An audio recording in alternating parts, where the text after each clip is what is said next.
আচ্ছা, আপনারা তো মিস্ত্রি কাম করেন, হ্যাঁ, সব থেকে এই ফার্নিচার মিস্ত্রির মধ্যে কি বস্তুটা আগে দরকার হয় কোনছে? এলমাটাম হ্যাঁ, এলমাটাম। এলমাটাম। হ্যাঁ, তো আরেকজন আছে মিস্ত্রি দিই আরে হইস করি আন্নে কোনছে দি কোন বস্তুটার দরকার বেশি হয়? শান পাথরের আগে হ্যাঁ? ধার দেওয়া লাগে যে কাঠ, এই যে দান্দার ব্লেড। শান পাথর, কিন্তু সব থেকে কিন্তু আগে দরকার হবো এই বস্তুটা।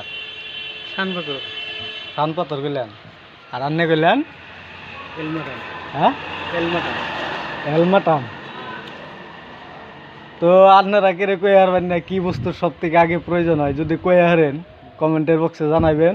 কিন্তু ইয়ারা দুজনে গেছে, একজন হইলো হান পাথর, একজন হইলো এলমাটাম। কিন্তু আমার মতে তো এটা হয় না। তো আপনারা যদি কেউ জানেন কমেন্ট করে জানাবেন, আর যদি না জানেন তাও জানাবেন। কিন্তু সব থেকে আর কমেন্টে কি জানাবেন আমি তো কই দিই, সব থেকে প্রয়োজনীয় বস্তু হলো 1 নম্বরে ফিতে। যদি কথাটা রাইট হয় আপনারা কমেন্টে করবেন।